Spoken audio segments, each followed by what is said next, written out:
programa va a incluir una instancia de cine-debate que realizaremos en el mes de abril.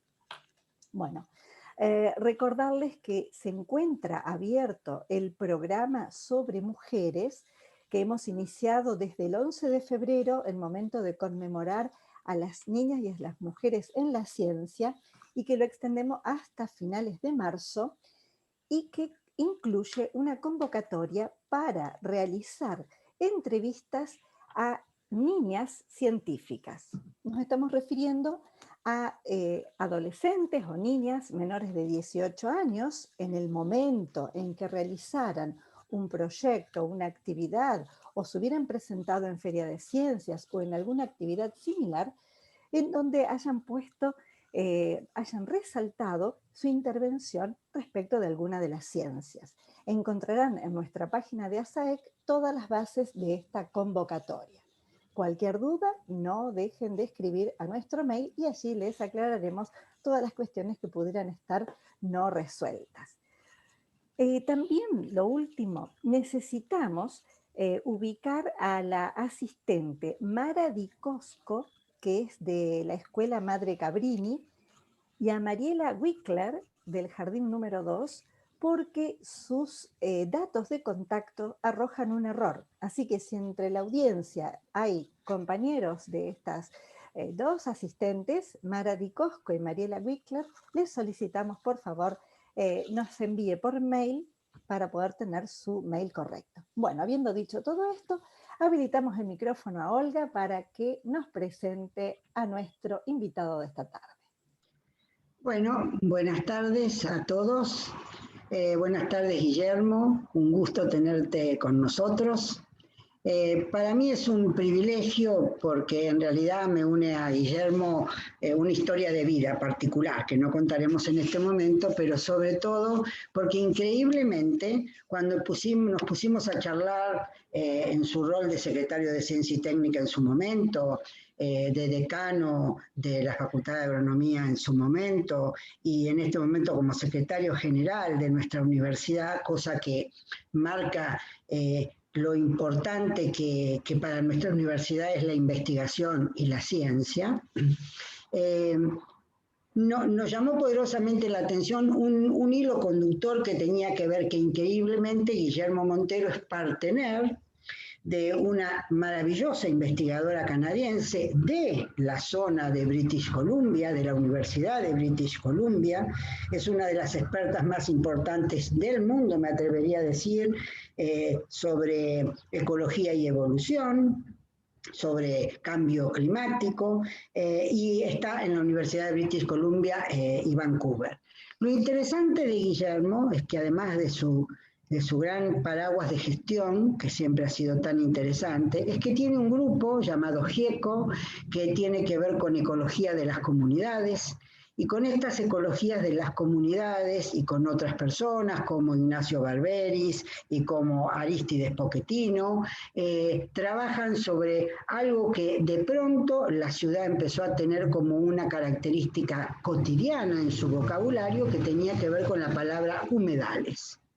De pronto la palabra humedales se hizo carne, se hizo propia en cada uno de los ciudadanos rosarinos, puntualmente mirando hacia el río y viendo algo que tenía que ver con cómo se destruía la noción del incendio. Empezaron todas estas cuestiones que son, digamos, de tradiciones, no tradiciones, qué cosas se perdían. Y rápidamente, con Guillermo Montero a la cabeza, se generó a través del CEI un observatorio que tiene que ver con estas problemáticas, que está a cargo de Matías de Bueno, pero él es la persona que trabaja en territorio. Y esto es sumamente importante porque uno generalmente ve esto en los documentales. Ve a alguien que anda caminando por los lugares y que busca bichitos y que nos muestra y uno dice, ¡qué barbaridad! Y está tan lejos eso, está tan lejos. Y de pronto, con toda esta idea de hacer esto una cuestión más dinámica y este relacionamiento tan cercano que tenemos, hoy nos va a deleitar con una charla sobre comunidades de artrópodos desde la superficie del suelo. A mí lo que me encanta de este tipo de cuestiones es que uno está siempre alejado del artrópodo, cuando en realidad el artrópodo está mucho más cercano de uno de lo que uno piensa. Pero bueno, nada, para nosotros es un gusto. Primero porque está tan cercana en nuestra propia casa, quien tiene el contacto con una problemática a futuro tan importante como es el cambio climático, la cuestión ecológica, la cuestión de comunidades ecológicas, toda esta cuestión de supervivencia, y quiénes somos nosotros frente a la responsabilidad que tenemos con el medio ambiente, que van a tener una particularidad. Van a escuchar a un señor que habla con una entonación maravillosa y enamorado de lo que hace. Y eso para mí es fantástico. Así que gracias, Guillermo, por tu compañía de hoy.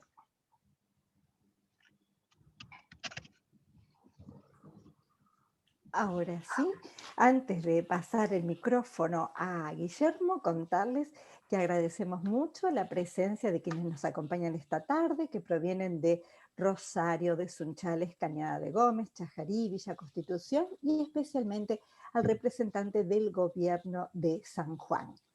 Así que bueno, les damos a todos la bienvenida y ahora sí, le damos el micrófono a Guillermo.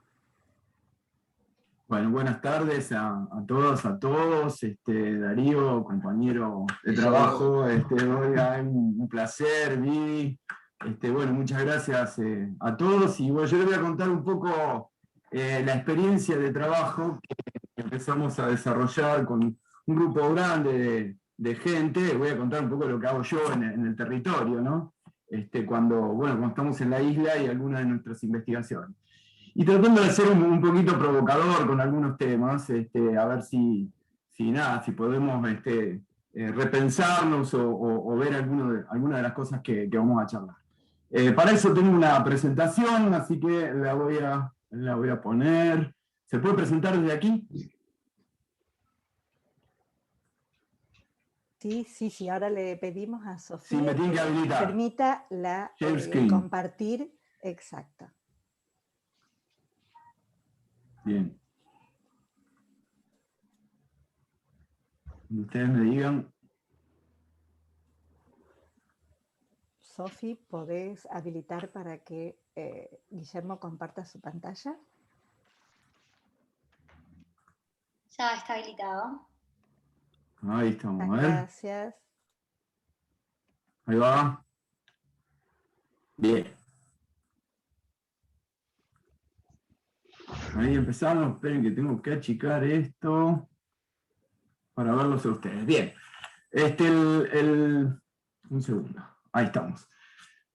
El gran proyecto sobre el que trabajamos es el monitoreo de la recuperación de la humedad del delta superior del río Paraná luego de los incendios de 2020. Como bien dijo Olga, rápidamente la universidad, recuerdan, empezábamos el aislamiento en marzo del año pasado, y abríamos la ventana y había humo por todos lados, y bueno, sigue habiendo. Empezamos a vivir este tema de los incendios de una forma mucho más cotidiana. Los que vivíamos cerca del río cuando éramos chicos también estábamos bastante sujetos a algunos de estos efectos. Lo que pasa es que esto fue enorme, fue de una dimensión un poco desconocida. Rápidamente, desde diversas áreas de la universidad comenzamos a trabajar con la expertise de cada uno, pero mancomunados y en conjunto en estas problemáticas. Yo específicamente voy a hablar de comunidades de artrópodos de la superficie del suelo. Ahora voy a explicar un poquito. Bueno, esa imagen que ven es la imagen de un sausal, y cómo fue quedando esto una vez que pasó el fuego. Bueno, como dijo Olga, yo actualmente soy docente de zoología de la Facultad de Ciencias Agrarias de la universidad, fui decano, secretario académico y decano de esa facultad. Me desempeñé hasta el mes de diciembre como secretario de Ciencia y Tecnología de la universidad, y ahora me han encomendado la tarea de ser secretario general.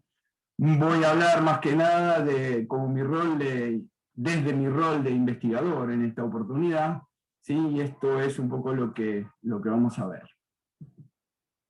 Un segundo. Bien,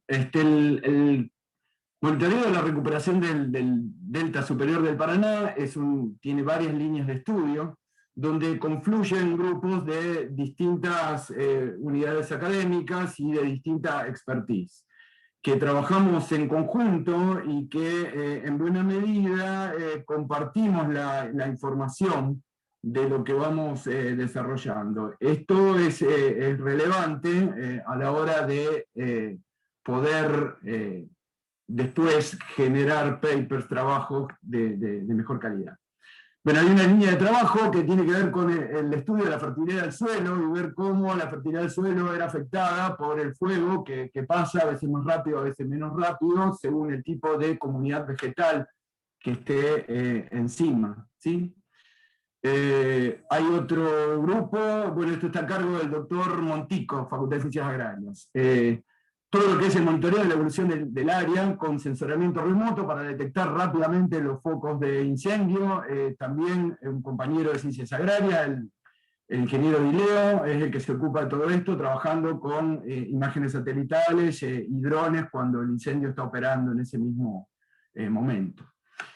Biodiversidad en ambientes acuáticos es un trabajo muy interesante, estudiando el ADN de estos ambientes y estudiando la biodiversidad a nivel genético, ¿sí?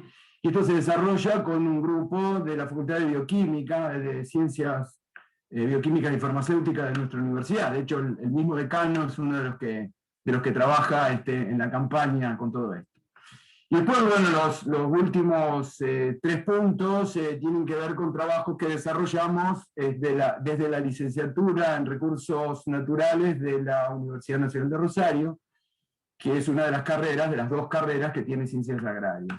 Específicamente yo voy a hablar del punto 4, porque yo trabajo con artrópodos, o sea, mi área de especialidad son las comunidades de artrópodos. Voy a hacer algunos comentarios, o si después nos queda algún tiempo para la charla, acerca de los compañeros que trabajan con abundancia y diversidad de flora y abundancia y diversidad de aves. Es que nosotros utilizamos ese concepto de abundancia y diversidad que ahora lo vamos a desarrollar específicamente. El objetivo de este trabajo es realizar un monitoreo del impacto y de la recuperación posterior que pueda tener el humedal del delta superior del Paraná luego de los incendios, y el enfoque a través de una mirada transdisciplinar. Tengo que correr esto, perdón, no sé cómo sacarlo. Bien. El programa en cuestión está asentado en la plataforma ambiental de la UNR, que está radicada en el Centro de Estudios Interdisciplinarios, a cargo del profesor ex rector Darío Mayorana, y el director de la plataforma es Aristides Pochettino, coordina Clara Mitchell. Con esto quiero tratar de nombrar a todos los que forman parte de este gran equipo, ¿sí? Y este trabajo es fruto del trabajo de todos, ¿sí? Así se puede construir. Bien. Un segundo.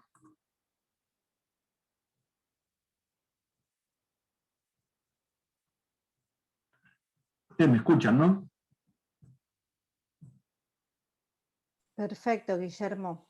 Perdón, bien, uno ve la pantalla, no los estoy escuchando a ustedes, hay un silencio sepulcral, y uno que es una especie de actor cuando da clase, que gesticula y se mueve, se encuentra con una pantalla y dice, wow, ¿cómo estaba operando la comunicación aquí? Así que bueno, por eso la pregunta. Bueno, perfecto, me alegro mucho.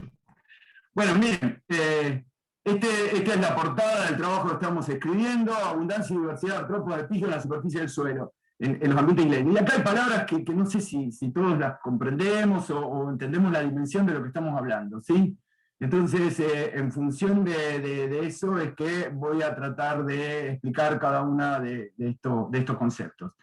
Trabajamos en esto junto con Ana Paula Carrizo, que es una joven docente de la Facultad de Ciencias Agrarias, y con ingeniera Clara Mitchell, de la Facultad de Ciencias Exactas e Ingeniería de Agrimensura, que también forma parte del equipo, ¿sí? Este es el mismo título que ven arriba. Ahora van a ver que abundancia y diversidad, artrópodos y epígera de la superficie del suelo están pintados en colores, y lo que voy a tratar es de contar para ver de qué estamos hablando en cada uno de los casos, ¿sí? Bueno, si tenemos que decir qué son los artrópodos, porque cuando empecé a hablar con Olga me decía, bueno, che, explícame bien qué son los artrópodos, a qué nos estamos refiriendo. Bueno, algunos tienen estos términos, otros a lo mejor los van a ampliar con lo que charlamos. Y ahora yo voy a ir mostrando muy rápidamente algunas de las diapositivas con las que damos clase directamente. Bueno, y los artrópodos son animales que tienen patas articuladas. Dentro de los artrópodos hay varios grupos que se llaman subfilum, y hay 4 que son los más importantes. Los Chelicerata o chelicerados, los crustáceos, ya los conocen, los miriápodos y los hexápodos en general, y se diferencian según el número de pares de patas que tienen. Si el objetivo es ver la diversidad de animales de los cuales yo voy a hablar. Entonces, si observamos dentro de los Chelicerata, se encuentran varias clases, pero la clase más importante es la clase aracnida, las arañas y arácnidos en general, que tienen 10 órdenes, entre los que se destacan las garrapatas, como esta que ven acá, 2 arañas, un Tomyzidae, un Lycosidae, esta camina por el follaje, ahí está encima de una hoja de soja comiéndose una mosca. Todas saben que todas las arañas son predadoras. Y esta es una araña que está caminando en la superficie del suelo y lleva su boteca en la parte final del opistoma. Bueno, hay un escorpión, pero entonces, arácnidos son arañas, escorpiones, pseudoescorpiones, ácaros, todo este grupo, ¿sí? Esos son artrópodos. Dentro de los crustáceos terrestres tenemos un grupo que es súper conocido, que lo habrán visto, que son los isópodas, que son los bichos bolitas, ¿sí? Y ahí están las 3 especies de bicho bolita que tenemos en nuestra región. Son parecidos, pero que son 3 especies diferentes, ¿sí? Hay gente que por ahí no sabe que son crustáceos, entonces cuando cuenta el número de patas, tienen más patas que los insectos, justamente porque los crustáceos tienen entre 5 y 7 pares de patas, estos tienen 7, en cambio los insectos tienen 6 pares de patas, ¿sí? Bien, los crustáceos terrestres los encontramos y son muy afectados también en los ambientes que nosotros estudiamos. Este grupo, que se llama Miriápoda, incluye a varias clases: los diplópodos, que son estos, que son los 1000 pies, los quilópodos, que son estos, que son los 100 pies, y algunos grupos menores como Paurópoda y Sínfila. Todos estos están en el suelo, digamos, debajo del suelo o en la superficie del suelo en nuestro ecosistema. Y cumplen distintas funciones. Estos son herbívoros o detritívoros y estos son predadores, ¿sí? Entonces van cumpliendo distintos roles o ocupando distintos nichos dentro del ecosistema.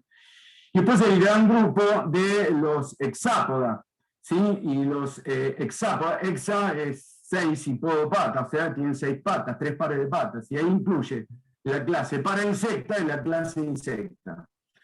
Dentro de la clase parainsecta son los órdenes de insectos primitivos, dipuros, proturos y colémbolos. Y dentro de la clase insecta, bueno, ahí tienen uno muy bonito, en ese caso una avispa del género Campsomeri. Perdón, estoy corriendo esa ventanita porque no sé cómo sacarla, ¿sí? Una avispa del género Campsomeri que está sobre unas flores de Senecio griselbachi, una planta que está en la primavera, muy interesante, aloja muchas especies y algunas especies benéficas como esta para los agroecosistemas, porque este es un parasitoide de gusanos blancos, de los bichos toritos. Bien, ¿cuál es la idea de demostrar? Que los artrópodos son estos animales y que cuando hablamos de artrópodos hablamos de alrededor de 1.500.000 especies. Sí, los que fueron mis alumnos en el profesorado del Huerto o en la Facultad de Ciencias Agrarias, cuando llega a tratar de uno hablar de la diversidad que corresponde a los artrópodos, lo primero que plantea es en tu cabeza, en tu conocimiento. ¿Hay más plantas que animales o más animales que plantas? Y entonces ahí los estudiantes, la gente tiene algunas dudas, ¿no? Está claro que hay más biomasa de plantas que de animales, porque las plantas son productores y los animales consumidores. Entonces, para que el ecosistema tenga que operar, tiene que haber más biomasa vegetal que biomasa animal. ¿Pero hay más especies de animales que vegetales? Bien, la respuesta es sí. Y entonces inmediatamente subo la apuesta y digo, y hay muchas especies más de animales que de vegetales. Bueno, y la respuesta es que sí. Y después digo, y hay muchas más, ¿sí? Y realmente la diferencia es extraordinaria. Hay cerca de 342.000 especies de plantas con flores en el mundo, ¿sí? y artrópodos solamente dentro del reino animal tiene 1.500.000 especies. Entonces, para que ustedes vean la diversidad a la que nos enfrentamos y la importancia de estudiar los artrópodos cuando estamos viendo que algunos efectos antrópicos pueden modificar a los ecosistemas. Si hacemos un camino evolutivo de los artrópodos, y vemos las clasificaciones, no voy a entrar en los grupos en particular, pero se establecen, hay artrópodos primitivos, que son los apteriota, esos son los que no tienen alas, esos son especies que su ancestro no tenía alas, y los que viven en este tiempo evolutivo que nos toca vivir a nosotros tampoco tienen alas, ¿sí? Se los conoce como insectos primitivos, ven que en este árbol evolutivo aparecen al principio, ¿sí? Esto era este grupo de acá, los que no son insectos, para insectos, y el primer grupito, el que está marcado con la flecha amarilla, son los apteriotas. Bien, después tenemos los insectos que tienen alas, los que no tenían mecanismo de acople alar, de ala con alas, son los más primitivos y se los conoce como paleópteros, paleo de viejo. Sí, ahí hay un grupito que seguro que lo conocen, que son estos, que son los alguaciles, las libélulas, los caballitos del diablo, ¿sí? Muy presentes en nuestro humedal también. Hay otro grupito dentro de Neoptera, que son los más nuevos, que son los ortopteroides. Estos se caracterizan porque tienen un aparato bucal masticador. Y ahí tenemos a las tucuras, las langostas, los grillos, ¿sí? Entre otros grupos. También las termitas y algunos más, y los dermápteros, o sea, las tijeretas, que es este grupito que está acá. Hay otro grupo que aparece, que son también muy frecuentes, que son los hemipteroides. Estos son neópteras que tienen un aparato bucal picador suctor. Y acá ustedes conocen algunos, como las chinches, bugs, estos que están aquí, los homópteras, ahí hay una imagen de un pulgón. Los trips aparecieron bastante en periodos de sequía, aparecen bastante, y bueno, la gente pregunta qué pasa, por qué están, etc. ¿Sí?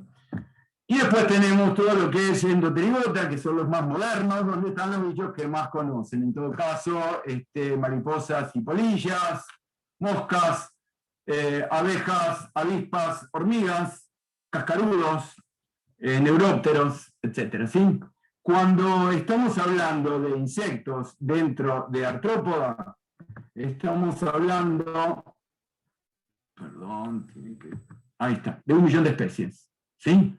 O sea, del 1.500.000 que eran todos los artrópodos, únicamente insectos es 1 millón de especies. Bien, de aquí la relevancia de tratar de estudiar estos animales cuando hacemos estudios de impacto ambiental.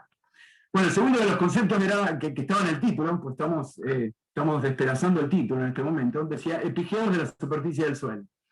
Bien, este es el perfil de un suelo, bueno, no diría que un suelo regional, porque esas piedras que aparecen en el horizonte C ahí abajo no las van a encontrar aquí, pero bueno, sirve como ejemplo.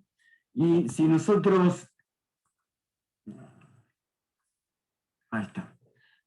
Si nosotros vemos, mira, el puntito verde indica la presencia de algunos insectos, en este caso la conocen, es una vaquita, Diabrotica especiosa, que son epigeos del follaje. Epigeos son los insectos que están por encima del suelo, y en este caso no tienen una relación directa con el suelo, sino que tienen una relación directa con las plantas. La mayoría, o muchos de estos, son herbívoros, sus predadores, etc., y los parasitoides de herbívoros y predadores.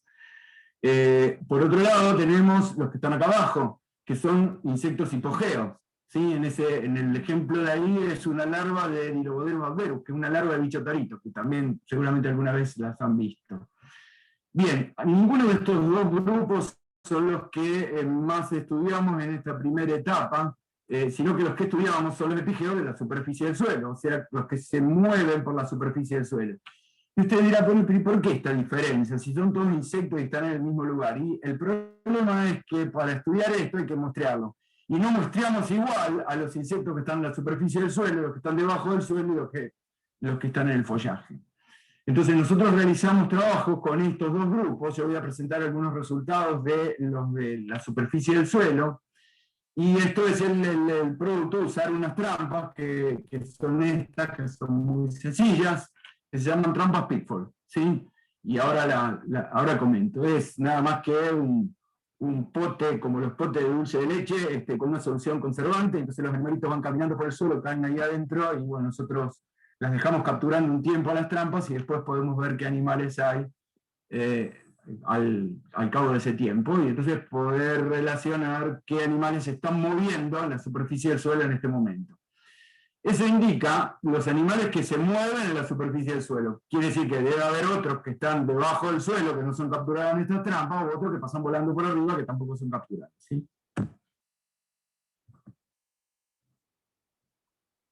Bien, el tercer concepto de estos hablaba de abundancia y diversidad, y a mí acá sí me voy a detener porque la verdad es que a veces se habla mucho de diversidad, y me parece que a veces los conceptos no están lo suficientemente claros, entonces los vamos a aclarar. Para poder hablar de diversidad hay que hablar de abundancia. ¿Qué es abundancia? Es una medida muy, muy sencilla, y es el número de individuos que componen una comunidad, o sea, cuántos individuos hay. ¿Sí? No importa de qué especies son, sino cuántos hay. No importa tampoco, en el caso de los artrópodos, si son más grandes o más chicos. ¿Sí? No es biomasa, contamos número de individuos. Entonces hay 17 hormigas que pueden ser de 3 especies distintas, pero abundancia lo que cuenta es número de individuos, ¿sí? A su vez, también hay otro concepto, que es el concepto de riqueza, que es el número de especies que componen la comunidad.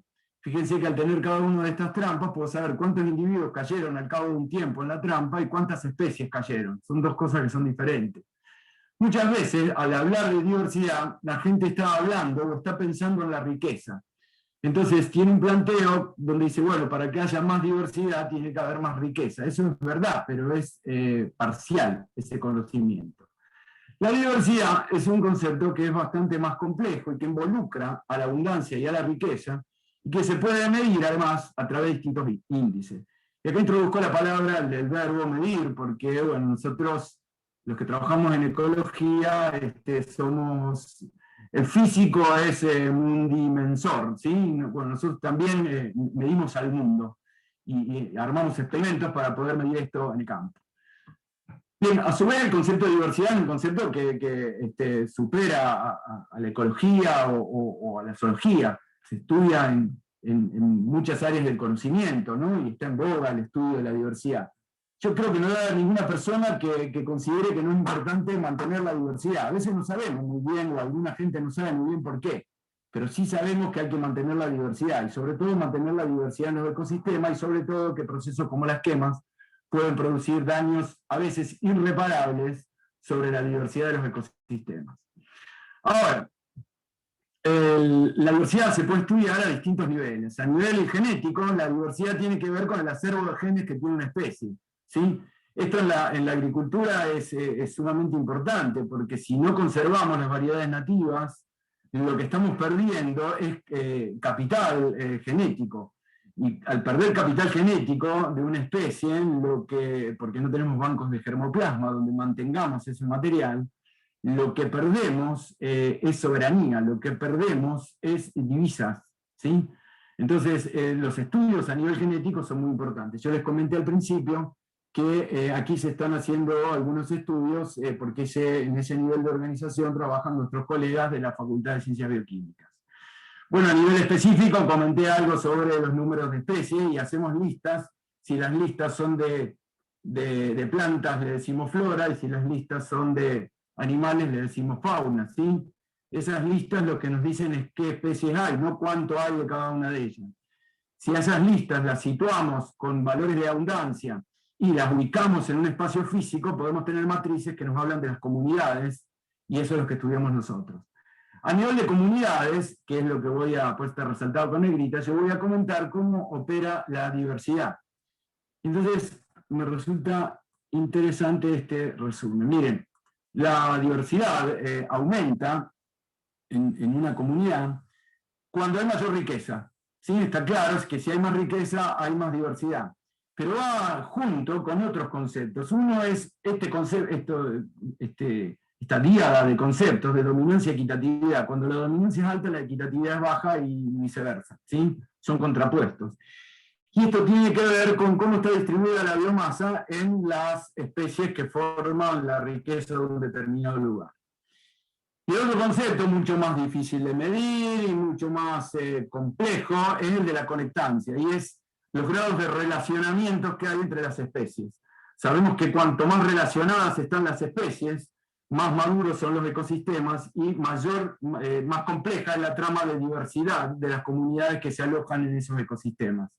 Por eso es que algunas alteraciones, cuando afectan algunos parámetros de la conectancia en una comunidad, pueden producir graves efectos y a veces impredecibles resultados.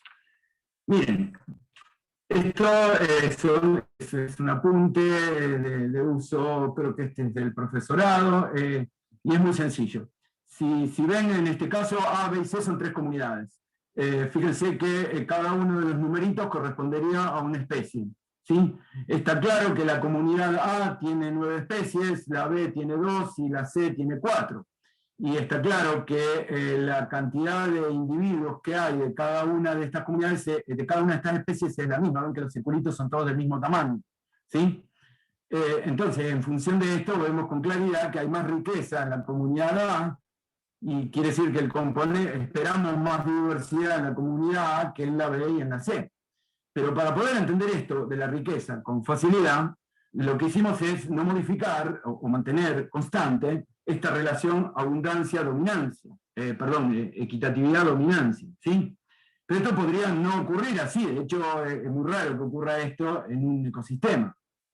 En un ecosistema pueden ocurrir cosas parecidas a esta, ¿sí? Esperen que lo corro, ahí está. Miren, acá la comunidad D, E y F. Fíjense que en todos los casos hay 4 especies. Quiere decir que acá la que está fija es la riqueza. ¿Sí? La riqueza es la misma. No es la riqueza lo que determina la diversidad de esta comunidad, porque en todos los casos hay 4 especies. Pero sin embargo, en la comunidad E hay una especie que es la que almacena la mayor cantidad de individuos, la mayor cantidad de biomasa. Mientras que en la comunidad F, esa biomasa está distribuida, es la que tiene menos dominancia y más equitatividad. Esta es la que tiene más dominancia y menos equitatividad. Y esta es una situación más parecida a lo real, que hay algunas especies que son más dominantes que otras, ¿sí? Y eso va ocurriendo. Entonces hay que juntar todo esto para ver cómo opera la diversidad, ¿sí? Y ahora viene. Miren esta situación que es lo más parecido a una situación real.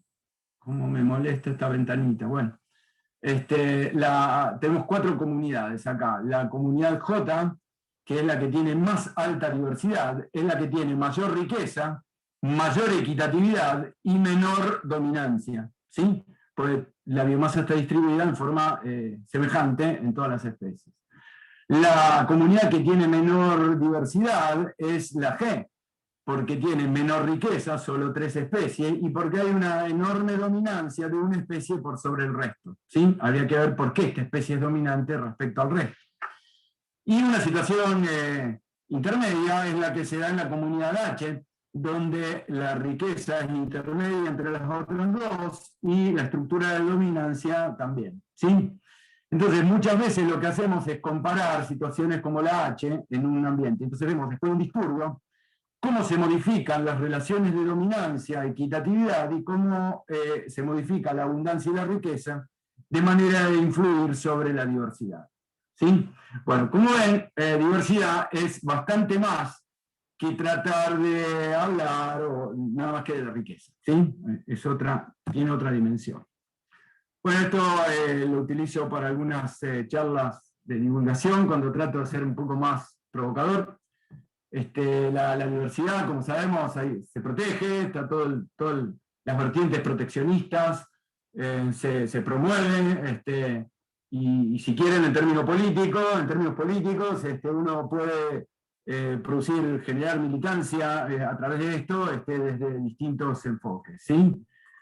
Corresponde contar que la diversidad también se puede medir, y que para medirla hay distintos índices que a veces suenan medio raros, pero que no es nada demasiado complicado y que sus resultados pueden darnos conocimientos acerca de lo que está ocurriendo en las comunidades o en los ecosistemas que estamos estudiando, ¿sí? Bueno, a su vez, lo que ocurre es que cuando podemos medir o podemos interpretar algo que otros miran, y ese conocimiento nos llega, seguramente vamos a proteger mejor porque vamos a tener otros fundamentos, seguramente vamos a promover la defensa y el cuidado de los ecosistemas mejor y con más potencia, porque frente a las amenazas de la no conservación o del productivismo que se lleva todo puesto, o de la hidrovía que viene a transformar los ecosistemas con criterios económicos y no plantea otras cosas, vamos a tener más fundamentos para tratar de hacer las cosas de otra manera. En definitiva, si quieren, se puede habilitar los distintos temas con más potencia, mejor, con más fundamentos, y transformando esto no en opiniones, sino en datos concretos. A mí me molesta mucho cuando en las estructuras de poder, esto pasa mucho en lo agrario, nos corren con el conocimiento. Entonces, si uno hace un planteo de crítica al modelo productivo que existe, parece que es una especie de zurdo ecologista medio extraño, ¿sí? Y no tiene en cuenta criterio científico. Bueno, acá estamos hablando de ciencia y nos estamos poniendo al servicio de poder pensar las cosas de una forma diferente. Bueno, acá también hay alguna cosa que me resulta muy interesante. Miren, esto es una ruta en el momento en que están arreglando la banquina. Bueno, felicidad, arreglamos la banquina de la ruta, está todo bien. Bueno, tremendo impacto sobre la vegetación que hay al costado de la ruta.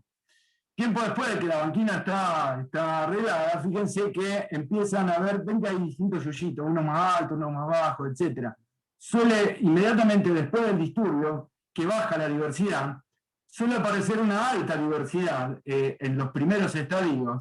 A esto nosotros lo llamamos nicho precompetitivo en el caso de las plantas. ¿Por qué? Porque como el terreno queda desnudo, pueden desarrollarse todas las semillas que había ahí, pero después cuando empiezan a desarrollarse las plantas, empiezan a competir unas con otras por luz, agua y nutrientes. Entonces opera un fenómeno que se llama exclusión competitiva y algunas especies desaparecen y otras quedan. Entonces, tremendo impacto sobre la diversidad, una inicial biodiversidad muy alta después del disturbio y una vuelta a bajar la diversidad.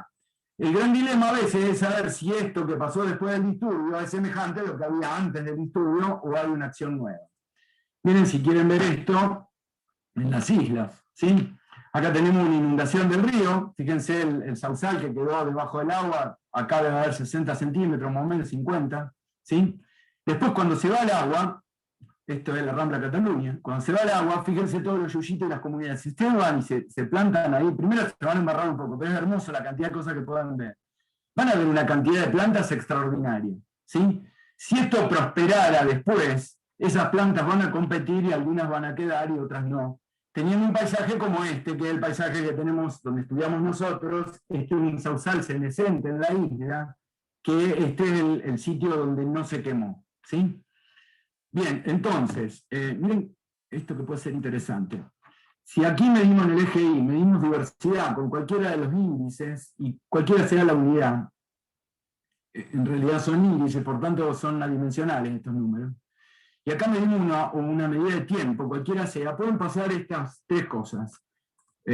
Voy a marcar ahí con la flecha el disturbio. Está claro que hay una determinada diversidad en el ambiente, viene un disturbio, baja drásticamente la diversidad, y después viene el proceso de recuperación.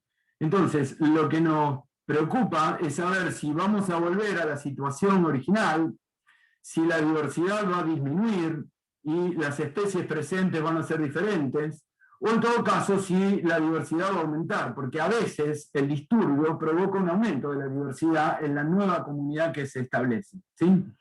Entonces, la gran duda es en cuál de estas tres estamos parados con lo que está ocurriendo en la isla. Y en todo caso, ¿cuánto es el tiempo de recuperación de esto? Si es que volvemos acá, ¿cuánto es este tiempo? ¿Sí? ¿Cómo va a operar un nuevo incendio? ¿Y cómo va a operar la crecida que necesariamente va a venir? Porque se están combinando los incendios con las bajantes, ¿sí? Estas son algunas de las cosas que queremos estudiar. Bien, una pregunta que nos hacemos es ¿por qué estudiar a los artrópodos? Y bueno, esto es, digamos, un poco, esta frase la utilizamos siempre tratando de justificar por qué el estudio de los artrópodos. Los artrópodos, por su tamaño pequeño, por su enorme y extraordinaria diversidad, como les había dicho, una cantidad de especies inimaginable a veces, y su altísima sensibilidad a las variaciones del ambiente, pueden ser buenos indicadores, y ahí aparece una linda palabra, y es determinar algunas especies que nos indiquen, que nos cuenten, que nos hablen sobre la heterogeneidad del hábitat, sobre la biodiversidad del ecosistema, y sobre el estado de estrés al que está sujeto el ambiente. Esto tiene que ver con lo que ocurre con el disturbio. Entonces los artrópodos y algunas especies nos pueden contar qué está pasando, qué puede pasar y qué va a pasar después, ¿sí? En consecuencia vamos a tratar de ver cómo hacer para determinar algunas especies que nos estén indicando, que nos estén hablando del ecosistema. Porque habíamos dicho que hay muchas, ¿no? Y hay algunos grupitos que son los interesantes para ver. Bien, ahí vamos. Ahí estamos.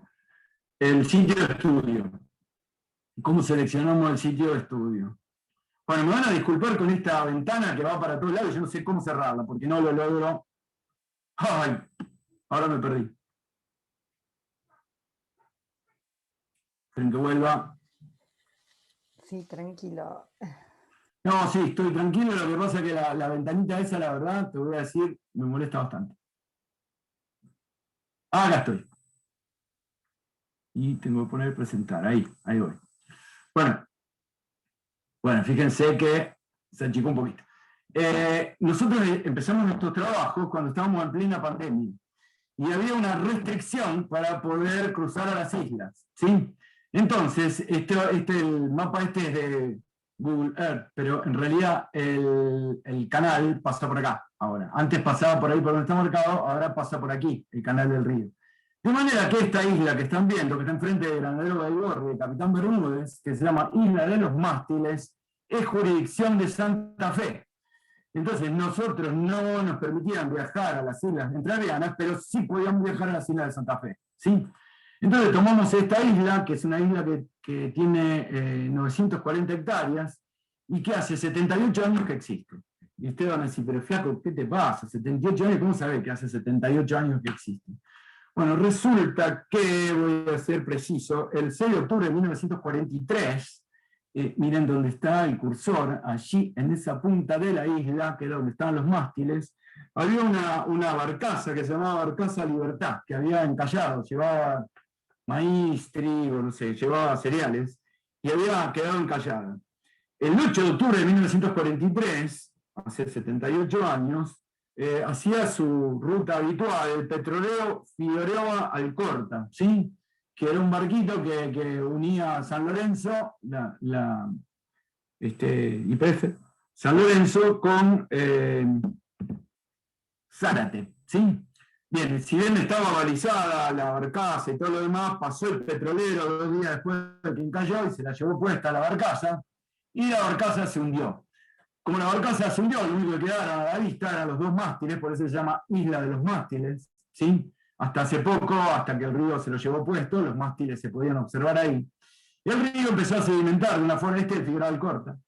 El río empezó a sedimentar de una forma diferente, y 78 años después se formó una isla que tiene 940 hectáreas, que es la isla en cuestión, que es esta isla donde nosotros estamos estudiando.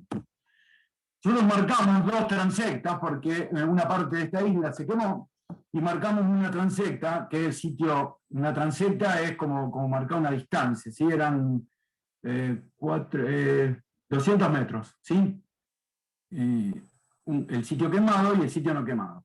Elegimos 2 comunidades vegetales que eran semejantes, que eran sausales senescentes, sausales viejos, ¿sí? También la idea, hay algunos árboles que en las islas se van muriendo, pero que se mueren naturalmente, ¿sí? Porque va habiendo una sucesión. El sausal está un determinado tiempo, hay sausales jóvenes y sausales viejos. Algunos de esos sausales viejos no tienen que ver con un disturbio, sino con que se establece otra comunidad en ese lugar. Compañeros que trabajan con la vegetación son los que estudian todo esto, ¿sí? Entonces, cuando el terreno de la isla va aumentando su cota y va siendo más alto, se establecen otras comunidades vegetales, desaparece el sausal y aparecen otros árboles, ¿sí? Entonces, no todos los árboles que se mueren tienen que ver con una acción antrópica directa, sino que a veces, digamos, la muerte es un proceso habitual, ¿no? Que va ocurriendo en este lugar, ¿sí?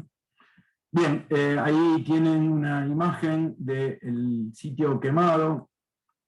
¿sí? Y una imagen del sitio no quemado, ¿sí? Que son los sausales en cuestión. Fíjense los arbolitos negros y ven cómo queda la vegetación en alguna que otra plantita había empezado. Nosotros fuimos aquí 20 días después de las quemas en cuestión, en el primero de nuestros muestreos. Ahí sí. Bueno, esta isla se incendió entre el 26 y el 28 del 7 de 2020.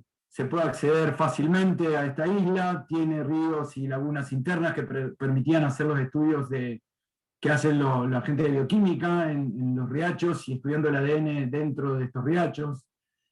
Bueno, como les decía, pertenece a la provincia de Santa Fe, tiene jurisdicción Granadero Baigorria y Capitán Bermúdez. Baigorria ya tiene una ordenanza que decretó, digamos, ambas, mitad y mitad es la isla, ¿no? Baigorria ya la ha declarado reserva de uso municipal, y eso obliga a la misma municipalidad a proteger el ambiente, y bueno, está avanzado, o tal vez ya ocurrió, la misma acción en Bermúdez para conservar este lugar. Bueno, y son zonas con alto grado de conservación y deben no transformarse según la ley de bosque. Entonces, nada, era ideal para estudiar este ambiente, ¿no? Y fíjense, acá fue el primer incendio, el 26 del 7, después el 27 del 7 se propagó ese incendio, los cuadraditos son imágenes satelitales, y para el 28 todo esto había quedado quemado, y ahí estaban las áreas que quedaban remanentes, ¿sí? O sea, por eso elegimos este lugar, que es toda la jurisdicción de Granadero Baigorria, que es la que está acá. Se marcamos un sitio no quemado por acá y el sitio quemado por ahí. Bien, este es parte del equipo, estos son las personas, el grupo de plantas, Rodrigo Freire y las chicas que trabajan con aves. En una de las visitas que desarrollamos, después de caminar bastante, ven ahí atrás quedó el puente, ¿sí? Estamos, o sea, Rosario está allá atrás del puente, estamos hacia el norte. Este es el sitio no quemado y el sausal senescente. O sea, estos árboles se murieron por muerte natural, digamos. Acá está el sauce que ya está desapareciendo, el terreno es más alto, y acá va a empezar a aparecer otro tipo de árboles prontamente. Bueno, pero este sitio todo cubierto de vegetación, que lo ven espantosamente seco en esta época, porque coincidió con que la bajante del río tenía que ver con un enorme periodo de sequía, ¿sí? Entonces coincidieron ambos fenómenos, lo cual lo puso, generó más gravedad para el caso de los incendios. Y esto es una trampa pitfall colocada sobre el suelo, ¿sí? Ahí ven cómo está la superficie del suelo, bueno, un bicho que va caminando, pum, se cae y queda registrado dentro de la trampa número 22, en ese caso, ¿sí? El líquido que hay ahí abajo es, a ver, yo siempre le digo a los ayudantes que hacemos picle con los bichos, porque esto es una solución de ácido acético al 10%. O sea que un poquito más concentrado que el vinagre. ¿Están? De hecho, si usamos vinagre de alcohol en el invierno no tenemos ningún problema. En el verano hay que concentrarlo un poco más porque se pueden pudrir los bichos durante el tiempo que están capturando las trampas. Naturalmente, los animales que caen acá adentro, los bichos, los insectos, se mueren, y el impacto de la muerte de un insecto no es el mismo que el impacto de la muerte de un ave o de un mamífero, ¿cierto? No podríamos poner trampas que maten aves o mamíferos si los queremos estudiar. En el caso de los insectos, debido a su extraordinaria tasa reproductiva, y sin abusar el número de trampas que ponemos, el muestreo indica la muerte del animal. Por eso es que cuando hacemos esto en áreas naturales hay que explicarlo particularmente y no hay que nunca abusar del uso de trampas. Cuando estudiamos animales que están debajo del suelo, sacamos muestra del suelo y entonces ahí los animales no se mueren, después hay que volver a llevarlos al sitio en cuestión. Y cuando estudiamos los herbívoros de follaje, tampoco, ¿no? Y hablamos con las cámaras fotográficas que ahora están hasta en los teléfonos, entonces podemos trabajar muy bien. Bueno, la trampa pitfall es digamos, un pote, como los potes de dulce de leche, de 11 centímetros de diámetro, 12 de profundidad, que tiene un líquido conservante por allí abajo, tiene una gotita de detergente también para que el bicho se moje y se hunda rápidamente. Colocamos 40 trampas, el tiempo de captura fue 7 días, esto se repite una vez en cada estación, ahora estamos por entrar con otro muestreo, y está previsto un esfuerzo total de muestreo de 1.120 trampas día. ¿Sí? Claro, estábamos en pandemia, entonces no tenía los laboratorios de la Facultad de Ciencia Agraria. Entonces lo que hice es reciclar mi sitio, que es el mismo lugar donde estoy ahora hablando, nada más que al frente mío. Esas son las trampas, una vez que vinieron del campo para la ciudad. Estos son algunos bichitos que quedan ahí para dar las clases. Y la lupa, una lupa de 20 aumentos común para poder trabajar, y el termo, que es el mismo que me está acompañando en este momento. ¿Sí?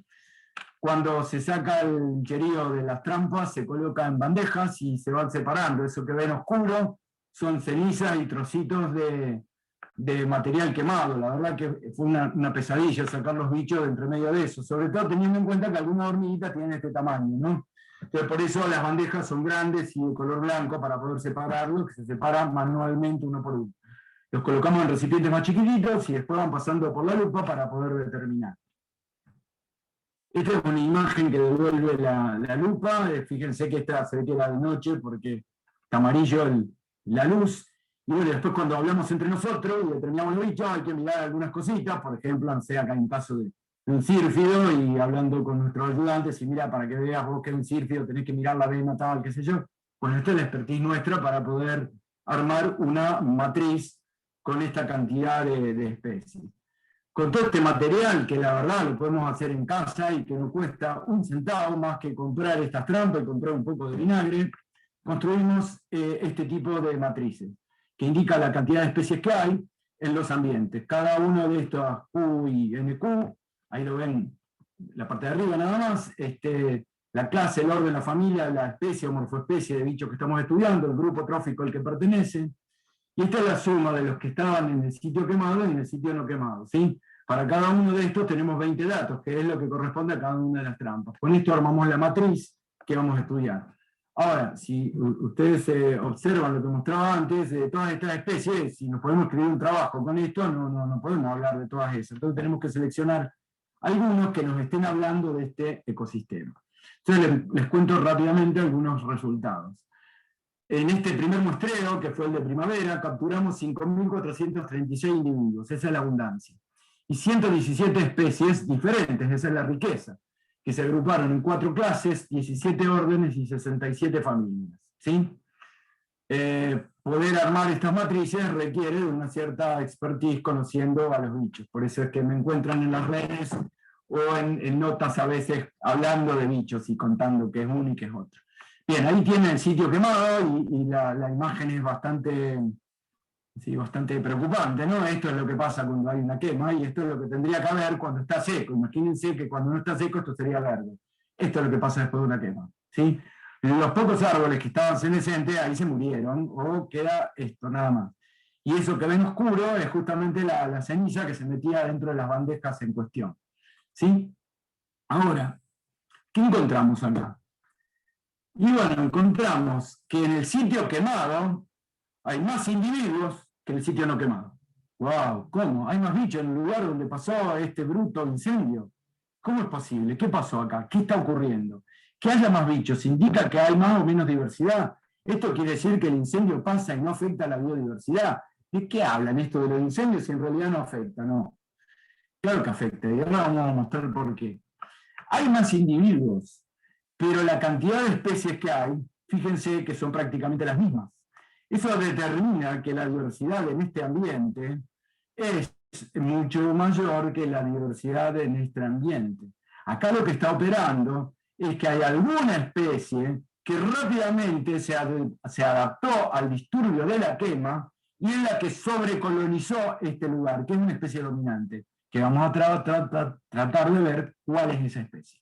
Bueno, esto que está explicado así, ahí está explicado cómo lo escribimos para los distintos trabajos, y lo que quiero mostrar es que cuando decimos que hay más de una cosa o de otra, o menos, o que no hay diferencia, nos referimos a un test estadístico, y esto está debidamente documentado, ¿sí?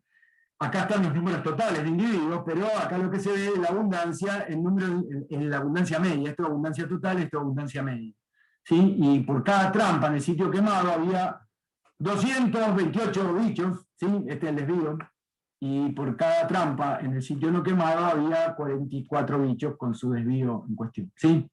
esto es diferente de esto, ¿sí? En cambio, la riqueza era más o menos la misma. Ahora, si la riqueza es la misma, ¿es porque las especies son las mismas?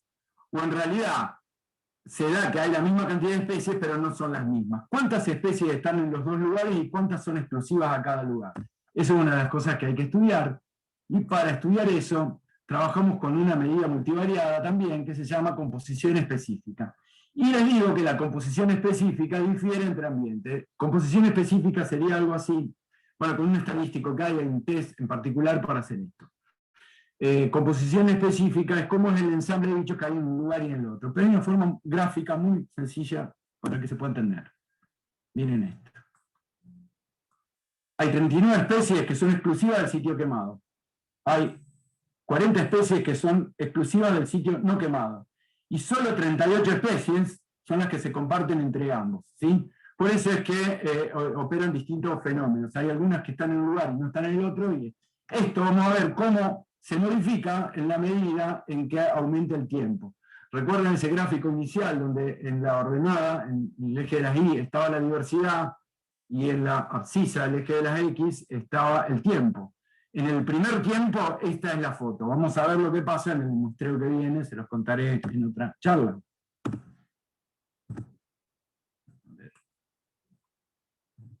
Bien. Para realizar esto hacemos un análisis que se llama análisis de especies indicadoras, que es también un procedimiento que se hace con análisis multivariado, con estas matrices de las que les hablaba. Bueno, no hace falta el texto, simplemente se los voy a mostrar. Voy a correr esto. Miren, para hacer este análisis lo que vemos es la abundancia relativa que tienen las especies en los dos ambientes, quemado o no quemado, la frecuencia relativa que tienen esas mismas especies en ese ambiente, con eso se construye un valor indicador, se hace un test de Monte Carlo para aleatorizar y ver si estas diferencias se deben al azar o se deben a una distribución en particular, y de todo ese paquete de especies que veían antes, se detectan algunas que son las que hay que mirar. Y las que hay que mirar son las que tienen mayor valor indicador en el sitio quemado, en este caso, que son estas, y las que tienen mayor valor indicador en el sitio no quemado, que son estas. Entonces, de todo ese paquete enorme que había, estas son las que van a estar, son las especies clave, que me están contando cosas que ocurren en este ecosistema. Entonces tengo que poner un esfuerzo para tratar de determinar esas especies. Como ven, esta era la matriz primitiva. En algunos casos, este Anticus llegamos al género y no a la especie. Está coleccionado en nuestra colección con ese número. Para poder hablar y escribir un paper necesitamos ponerle el nombre que corresponde a ese bicho para saber más de él. Pero otros ya están determinados. Entonces ahora les voy a contar alguna cosa muy particular que ocurre con esas dos. Y que particularmente son dos hormigas, ¿sí? Solenopsis sevísima, que es la hormiga argentina de fuego, y Linepitema humilis, está mal escrito ahí, humile, es con una E, que es la hormiga invasora argentina. ¿Sí? Bueno, miren, este es el sitio quemado. ¿Sí? Como les había marcado antes, el puente allá a lo lejos, y en el sitio quemado aparece esta especie, que es Solenopsis sevísima, hormiga argentina de fuego, es característica de este ambiente. Esto lo estoy corriendo de un lado al otro. No. Bueno, esta especie es la dominante en este ambiente, tiene el 74% de la abundancia del ambiente, o sea que todos esos bichos que contábamos era porque estaba esta hormiga. Esta hormiga, este hormiguero seguramente lo vieron alguna vez, y si alguien se lo llevó puesto y estaba con moscotas o alpargatas, seguramente lo recuerda, porque estas hormigas tienen un aguijón ahí, y te hacen doler, se te hincha, tenés que usar caladril o algo, porque la verdad que su aguijoneo es bastante particular. Miren, tienen dos segmentos en la unión del tórax y el abdomen, ¿sí? Y eso es característico de esta especie. El 62% de la abundancia total del muestreo era esta hormiga. Quiere decir que el sitio quemado es rápidamente colonizado por estos bichos que alcanzan una abundancia media de 169 individuos por trampa. ¿Sí? Algo muy importante. Ahora, fíjense, esta especie es una especie invasora. Por eso el signo de peligro. ¿Por qué? Porque digamos, algo foráneo invadió la Argentina. No, miren, la verdad es que esta es una especie que es nativa de aquí y que es invasora del resto del mundo, ¿sí? Causando enormes problemas en Estados Unidos, ¿sí? Sobre todo en el estado de Texas y los que están allí marcados, fíjense, y es nativa de aquí, originaria de Sudamérica, introducida en el sureste de Estados Unidos, donde causa enormes y graves problemas. ¿Sí? Alguna cosita que les mandamos a los hermanos del norte desde el sur. El hábitat de estas hormigas son los bosques ribereños, que es el hábitat nativo, son frecuentes a lo largo de la ribera de los ríos, sobre todo cuando hay perturbaciones en los ríos, en la cuenca del Amazonas y del Paraná. Miren, son más frecuentes cuando hay perturbaciones, ¿sí? ¿Qué es lo que pasó acá? Hubo incendios. Son rápidamente adaptables a estas situaciones, y lo que hacen es desarrollarse, expandirse cuando, o sea, porque se llevan, digamos, se expanden rápidamente en ese territorio.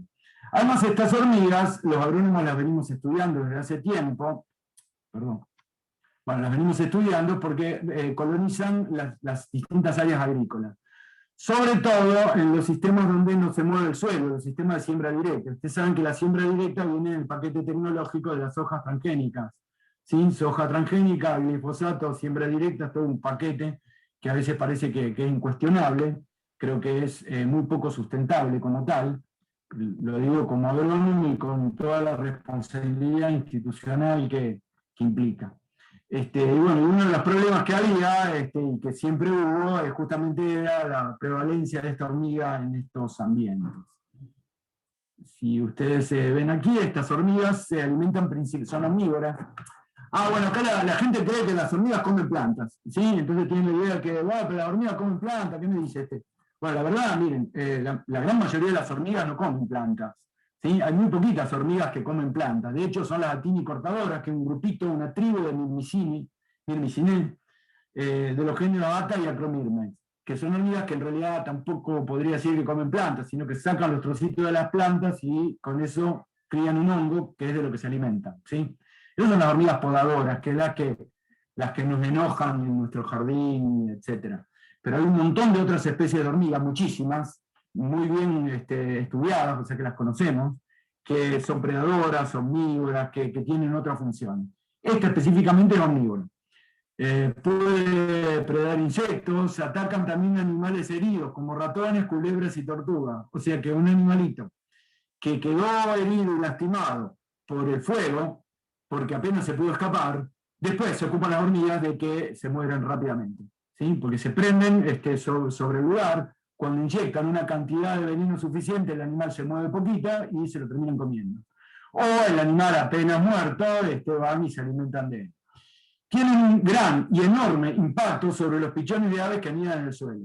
Y esto, el grupo que está estudiando aves, lo que está viendo es que en estos sitios se restringió, en los sitios quemados, se restringió la nidificación de aves que anidan en el suelo. ¿Sí? Se corrieron, prácticamente no encontraron nido en este lugar, como tampoco encontraron nidos de carpinteros y algunos de los que taladran los troncos, ¿sí? Que los troncos quemados no los seleccionan y no anidan allí. Entonces se mueven hacia los sitios no quemados. Van a estos lugares, pero no a nidificar, sino a alimentarse a veces, ¿sí? Estas hormigas destruyen semillas, plántulas, brotes, especies herbáceas y forestales. Esto quiere decir que si el incendio es extendido, las poblaciones aumentan muchísimo, podría ser que influyan sobre las especies pioneras que se van de vegetales, pioneras que se van estableciendo para repoblar el sitio después del disturbio, ¿sí? Entonces habría que mirarlas con detenimiento. Bueno, los agroecosistemas producen más daños en los periodos de sequía, entonces imagínense que acá coincidió la quema con la bajante del río y con la sequía, o sea, la tormenta perfecta, en realidad la tormenta macabra, ¿sí? Para marcar el tremendo problema que ocurrió en este tiempo. Y en estos periodos de sequía, con más con más fuerza, se van hacia las plántulas, ¿no? O las semillas en germinación, y en realidad las destruyen, no porque coman el tejido vegetal, sino porque están buscando agua, ¿sí? Entonces, para buscar agua que está metida ahí en la plantulita, rompen la planta que está germinando, ¿sí? Bueno, en cultivos agrícolas, por ejemplo el girasol o de soja, eso puede ser muy, muy determinante. Bueno, pero ustedes dirían, pero a ver, una vez que venga que suba el agua y que esto se termine, bueno, ¿qué pasa con estas hormigas? Bueno, miren, estas hormigas son capaces de soportar las inundaciones, ¿sí? Y arman estos túmulos que lo habrán visto en las documentales. Como decía hoy, algunas de estas cosas se ven, o sea, lo vemos en un documental y nos maravillamos, pero bueno, están ocurriendo acá enfrente, ¿no? Bueno, esto no es nuestro río, sino una laguna interna, en donde se había inundado la laguna, había aumentado su cota, había habido una sequía anterior, entonces las solenopsis forman estos túmulos que flotan encima del agua. Las que están abajo van rotando y se van poniendo arriba, y entonces hasta que llegan a un sitio alto y se desplazan. Entonces se pueden desplazar en estos túmulos, ¿sí? Ahí las ven a cada una, se pueden desplazar en estos túmulos cuando venga la inundación. Esto quiere decir que no van a salir de este lugar por más que suba la cota, sino que van a restringir su hábitat a los lugares que sean altos, ¿sí?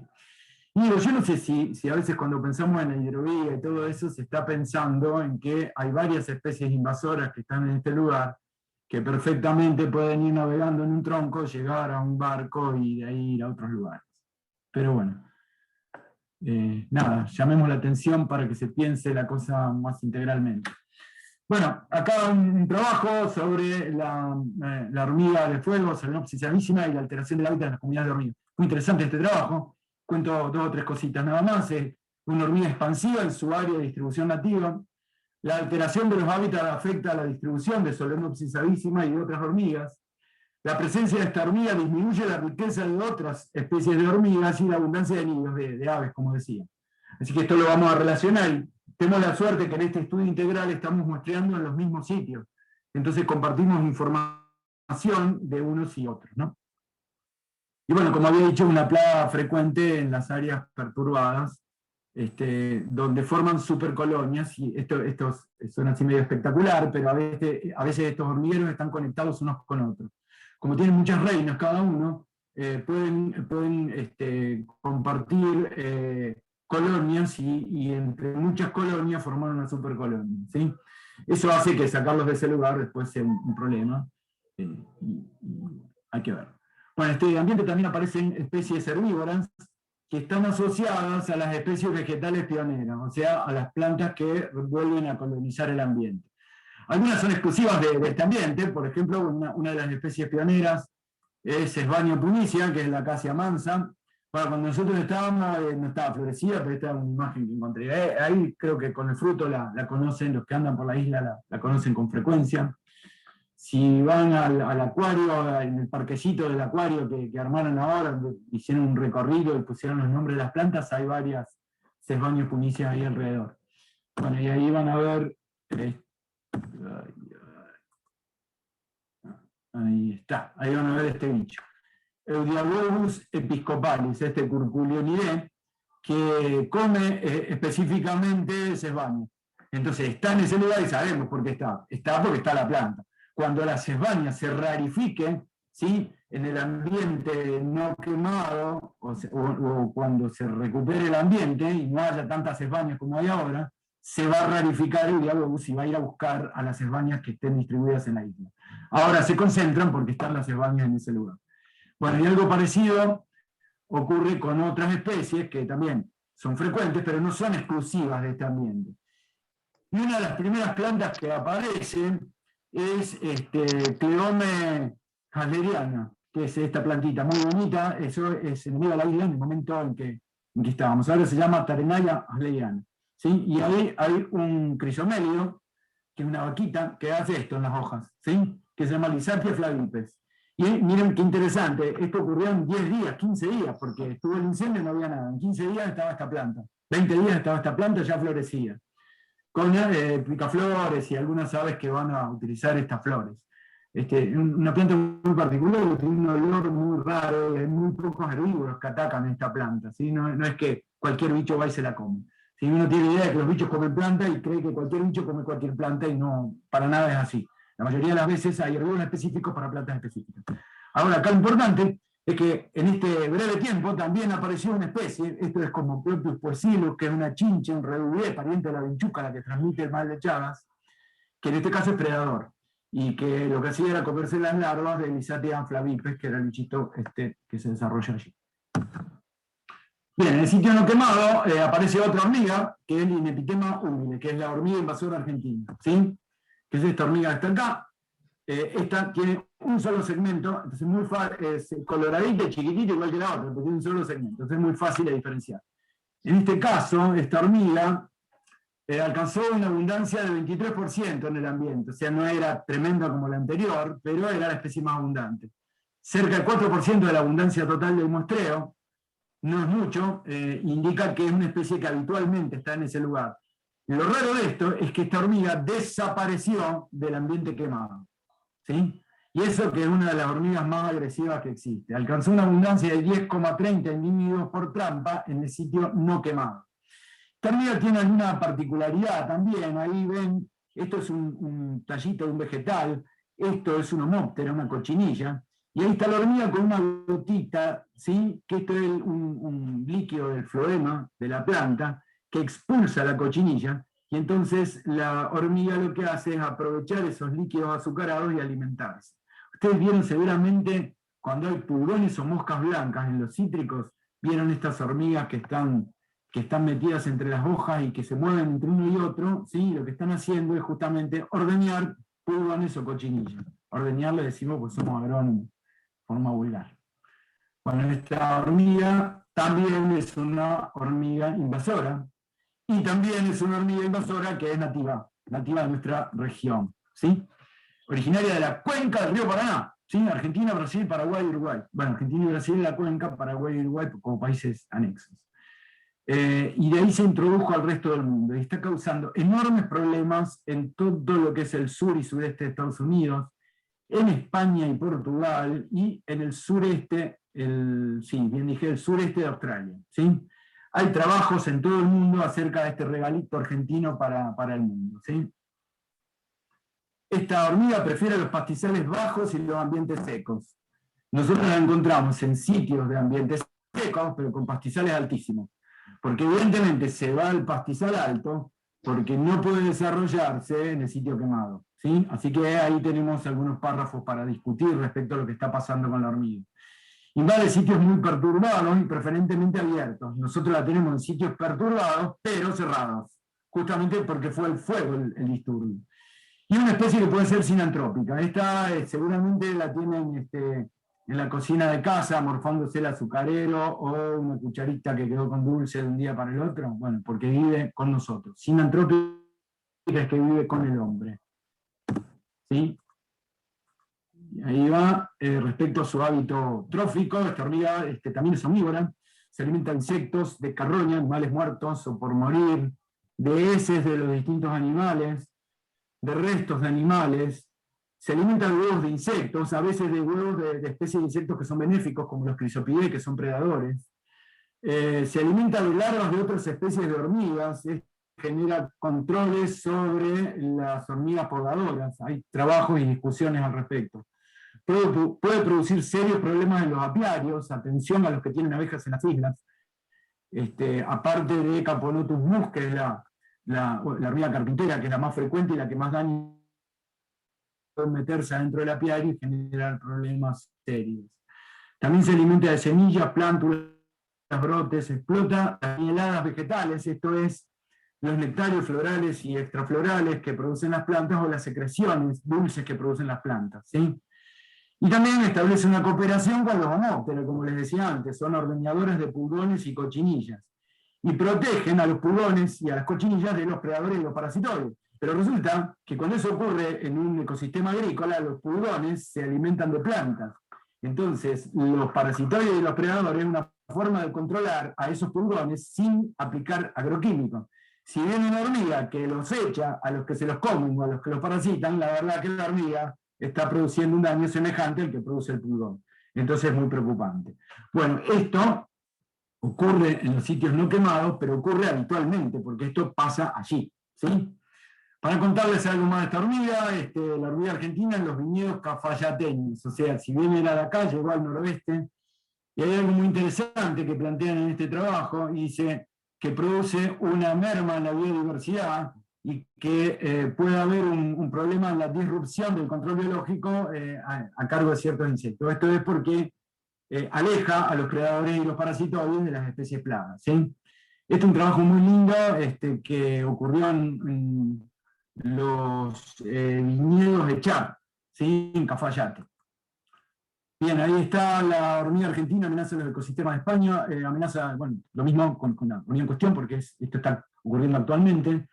Y entonces plantea que en numerosas localidades españolas la presencia de esta hormiga lo que hace es expulsar a las hormigas autóctonas, ¿sí?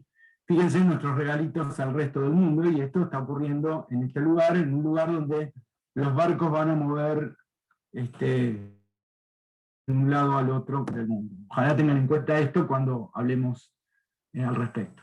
Bien, acá tenemos que la riqueza, la abundancia y la equitatividad, y bueno, estos son los cuadros con los que nosotros trabajamos, y la riqueza no difirió entre ambientes quemados y no quemados, la abundancia, como ya dije, es mayor en el sitio quemado que en el no quemado, y después todos los parámetros de diversidad indican que la quema, el sitio quemado, es siempre menor que el sitio no quemado. Entonces podemos decir con seguridad que las quemas están produciendo en las etapas tempranas una importante disminución de la biodiversidad en este ambiente, que no se mide en términos de riqueza, sino que se mide en el concepto global de biodiversidad, ¿sí? Esto es la equitatividad y los índices de diversidad de Shannon, Margalef y el equivalente de especies, que es otro de los índices más frecuentes. Entonces podemos decir que en la etapa temprana del proceso de sucesión post-incendio, aumenta la abundancia de insectos en el sitio quemado, producto de la dominancia de esa hormiga. Solenopsis, disminuyen todos los índices de diversidad y se modifica la composición específica de las comunidades de insectos que están asociadas a este ambiente. A ver. Bueno, yo ya voy terminando. Esto es otro parámetro. Nosotros, una vez que tenemos la abundancia, lo que hacemos es particionar la biomasa y estudiamos la abundancia de arañas y la riqueza de arañas. Estudiamos las arañas solas. Carábidos, que son unos coleópteros predadores, estafilíneos, también coleópteros predadores muy abundantes, me llamó la atención, mucho más que en los agroecosistemas que están por aquí cerca. Las hormigas estudiadas como grupo, los detritívoros, los herbívoros, los parasitoides y los predadores. ¿Sí? En términos generales ocurre que en el sitio no quemado hay mayor riqueza de arañas y mayor abundancia de carábidos, ¿sí?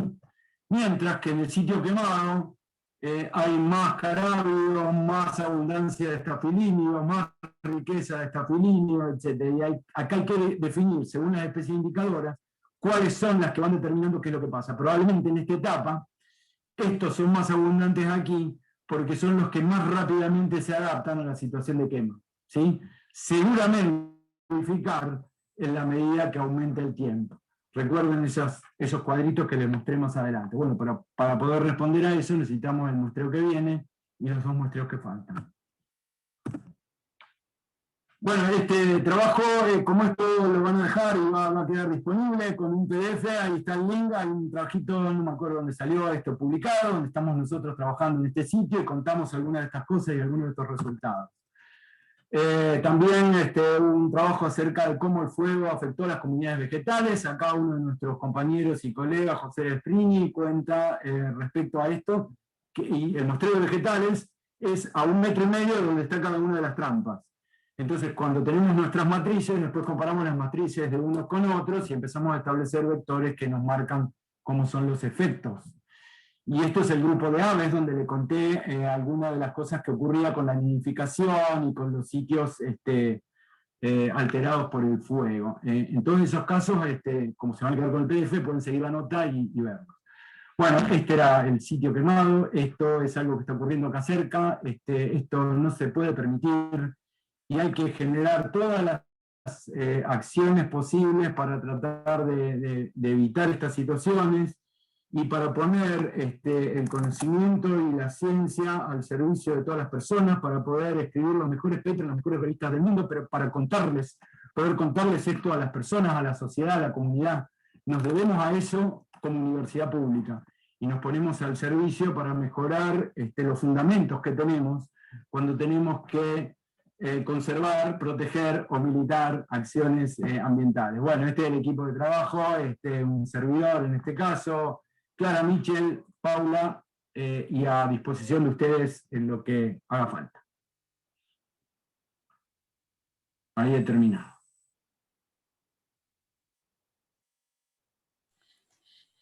Excelente trabajo, Guillermo. Hemos disfrutado.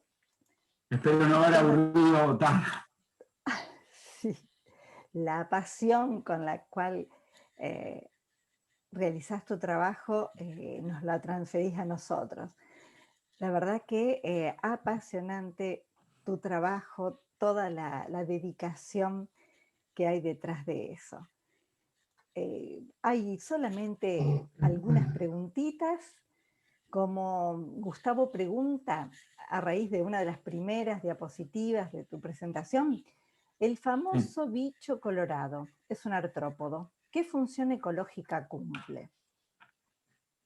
Supongo que te referís a los bichos colorados. Hay un montón de bichos colorados, ¿viste? Pero hay algunos que son ácaros. Y bueno, algunos atacan a las aves, sobre todo a los pichones de aves, ¿sí?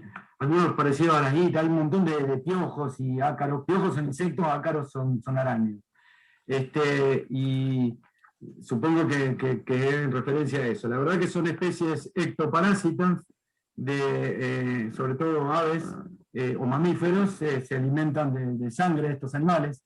A veces algunos pueden transmitir enfermedades entre los animales, no hay daño para las personas. Y bueno, para nosotros son bastante molestos, porque pican y nada, cuando nos tiramos la lonita en el pasto, se vienen y se colocan en algunos repliegues de la piel y molestan bastante. ¿Sí? Bueno, no puedo definir qué son, porque son muchas especies a las cuales se las denomina bichos colorados. ¿Sí? Comprendido, sí, perfecto. Hay algunas reflexiones, como nos dice Gabriel de la Escuela Técnica 471, que es muy interesante la charla y ver los modos de análisis de obtener información relevante. La verdad que magnífico. Florencia dice que es lamentable lo que está sucediendo, el interés económico siempre primando. Y ella se interroga, ¿y qué pasa con la Patagonia? Y además, Florencia reflexiona sobre el glifosato que fue mencionado, que es para nada sustentable, por supuesto. Totalmente de acuerdo, Flor, con lo que estás diciendo, ¿no? Y lo digo con la responsabilidad de agrónomo también. Es imposible que no nos permitan poder pensar un modelo productivo que no dependa de estos insumos, que venden los mismos que nos venden las semillas y que nos venden todo el paquete tecnológico, ¿sí? Nosotros intentamos generar ciencia que demuestre que hay otra forma de producir y siguen siendo igual sustentables. No escucho. Sí, ¿querés decir algo, Florencia? Abrí el micrófono y te escuchamos.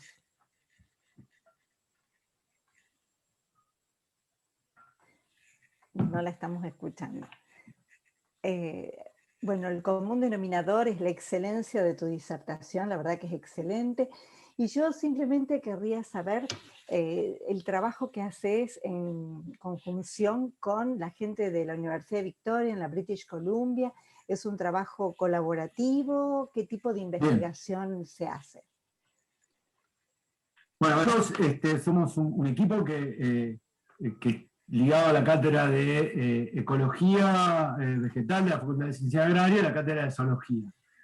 Junto con Ignacio Barberis y Rodrigo Freire y algunos de los colegas Graciela Clecailo y algunos de los otros colegas, ¿sí? Tengo miedo de no nombrar algunos, José Vesprini, chicos, perdón si no los nombré algunos, conformó un grupo que se llama GIECO como León, que es Grupo de Investigación de Ecología de Comunidades, dentro de un instituto de doble dependencia que es la Facultad de Ciencias Agrarias, que se llama IICAR, Instituto de Investigación de Ciencias Agrarias Rosario, que es de doble dependencia porque es un instituto CONICET-UNR, ¿sí? En ese paquete nosotros hemos encarado ahora este trabajo de la isla, pero la disertación que viene, que va a ser del día martes, ahí Ignacio Barberi le va a comentar el trabajo que más directamente realizamos con la gente de British Columbia o liderado por la gente de British Columbia, específicamente Diane Grigostava y otra gente de otro equipo, de distintos equipos, donde trabajamos con las bromelias que juntan agua. Esto no ocurre acá en la isla, porque nosotros no tenemos bromelias que almacenen agua en su estructura.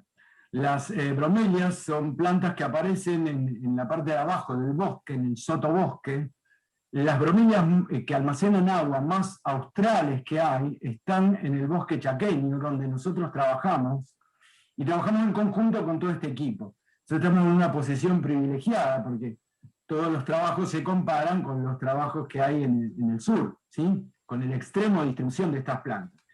Estas plantas, que tienen una estructura anular, almacenan agua y que hay vegetación desde el dosel del bosque, o sea, desde los árboles.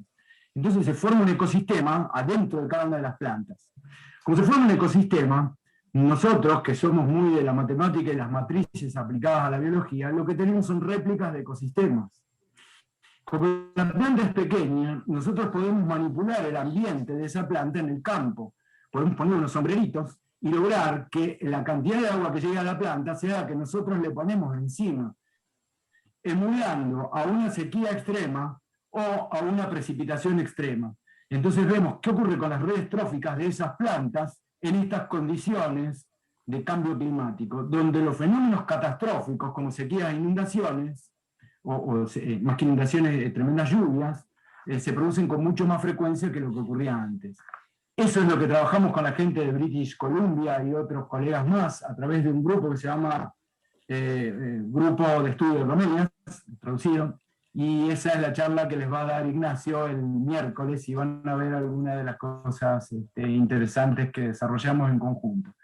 Fenómenos globales se estudian con grupos muy amplios en colaboración internacional, abarcando áreas latitudinales muy grandes, ¿sí? Esa es la forma de poder interpretar cómo ocurre esto, ¿sí? Y nada, es para nosotros un placer extraordinario formar parte de estos grupos, y lo que vemos es que la ciencia regional ha crecido muchísimo a través de estas participaciones cooperativas.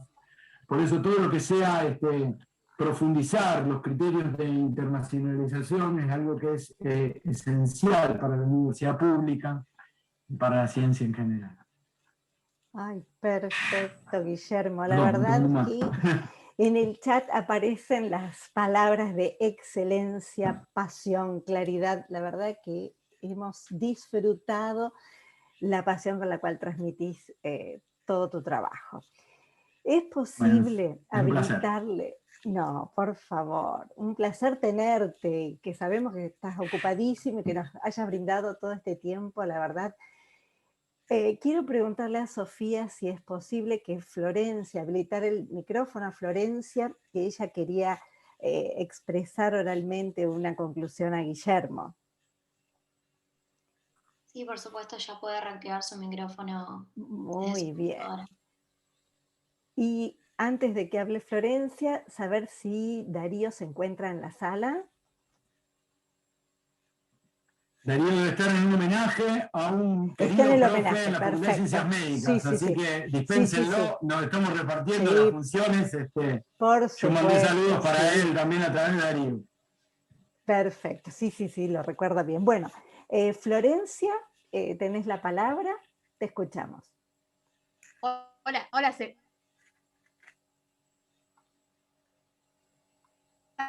Hola, Flor. Bueno, primero de todo quería agradecer a Guillermo, realmente tu dedicación, realmente se nota que estás muy comprometido con el tema.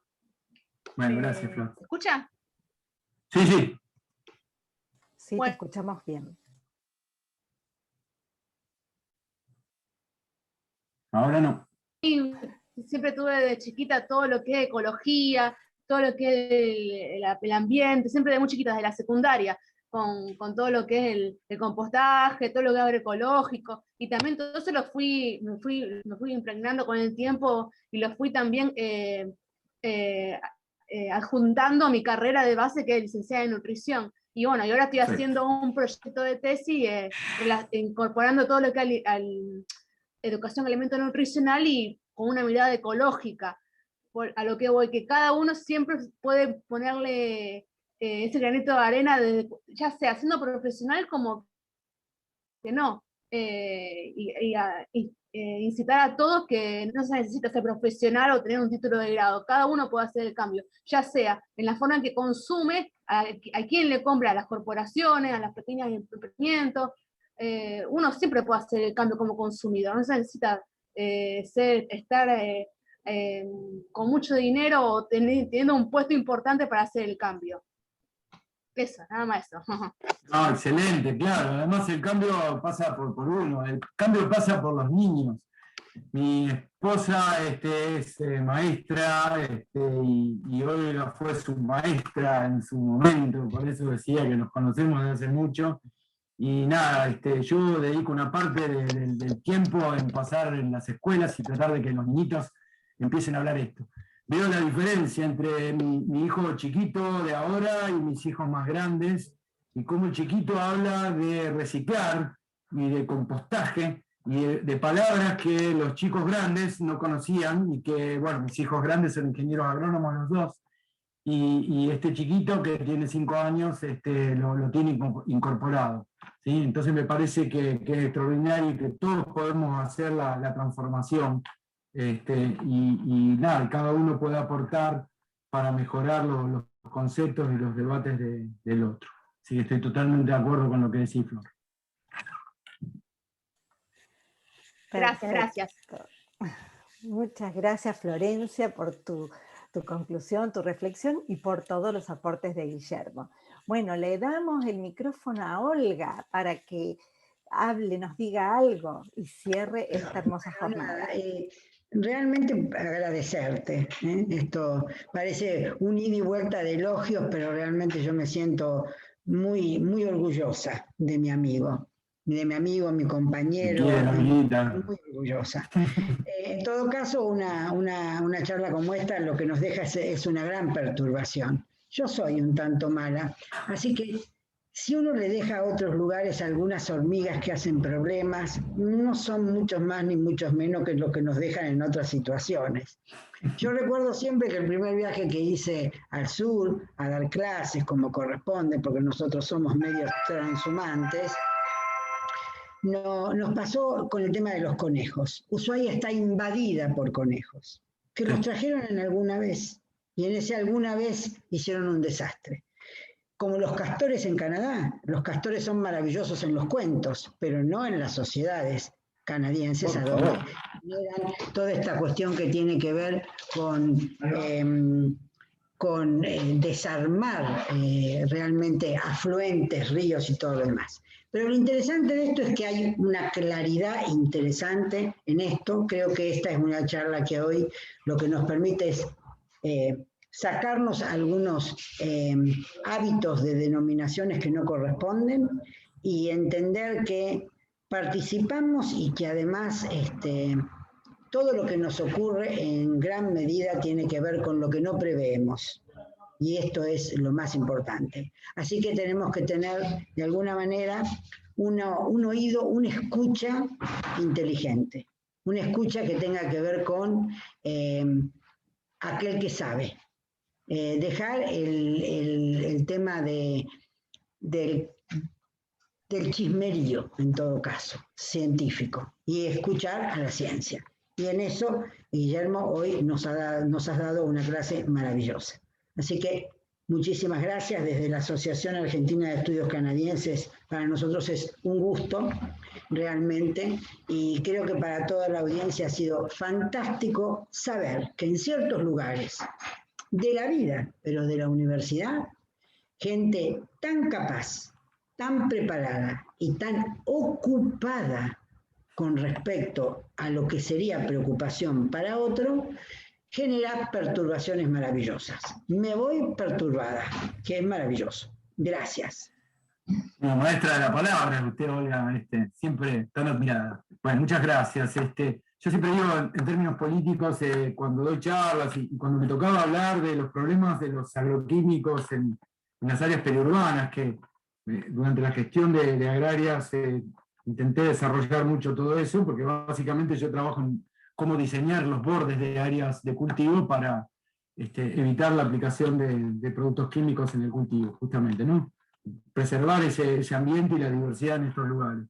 Siempre decía a la gente de los pueblos y las ciudades del sur de Santa Fe que le demanden a la universidad pública, apropiense del conocimiento y apropiense de la universidad pública, porque básicamente es la universidad sostenida por todos y todas, y nos debemos a generar respuestas y a tomar interrogantes de la sociedad para que nuestras investigaciones estén cruzadas por esto, aportando y recibiendo, porque se construye en conjunto este conocimiento. Así que yo lo siento como una obligación militante también, aparte de mi trabajo científico particular. Genial, Guillermo. Esa es la universidad que queremos. Bueno, hermoso, sí, sí. Bueno, las últimas palabras, el último saludo. Muchísimas gracias por todo. La verdad que tu generosidad de dedicarnos todo esto y hacernos conocer todo esto es impresionante. Yo les digo a todos, muchas gracias por habernos acompañado en esta hermosa tarde. Y bueno, le dejo el micrófono a Olga para que haga el saludo final. Muchas gracias. Bueno, no tenemos a Darío que está en otra, pero invito a que nos encontremos en la próxima charla y que efectivamente pensemos. Nosotros hacemos este tipo de charlas y estamos en este programa pura y exclusivamente para saber que no trabajamos para, sino con Canadá, y que efectivamente lo que hacemos es que nuestros maravillosos científicos nos muestren lo que saben, que no es poco. A veces nosotros en estas cosas nos parece que es un tanto peyorativo, ¿no? ¿Qué harán como ciencia? Bueno, miren con qué poco habemos hormigas para rato. Este sería el tema. Gracias, Guillermo, gracias a todos. Los esperamos en las próximas charlas. Gracias por acompañarnos. Este es un programa que realmente con Viviana, cuando lo generamos y toma un poquito más de tiempo, pensamos que iba a ser muy útil para todos, pero muy útil sobre todo para la universidad a la que pertenecemos y de las que nos enorgullecemos de trabajar y compartir. Nosotros somos un gran equipo en la universidad, increíblemente. Y esto es fantástico. Así que, Guillermo, que nuestro secretario general hoy nos haya dado más de 1 hora y media de su tiempo en una charla como esta, es todo un tema. Quiero decirles que Viviana hace un trabajo forzado para todo lo que son estas charlas, porque efectivamente son los contactos, contestarles, ir y venir. Claro que lo hacemos con el mejor de los placeres, pero efectivamente es tiempo. ¿Por qué? Porque efectivamente reencontrarnos con nosotros como país y como pueblo importante y generador de conocimiento es lo que vale la pena. Así que muchísimas gracias. Buenas tardes a todos. Nos vamos. Chau, chau. Hasta la próxima.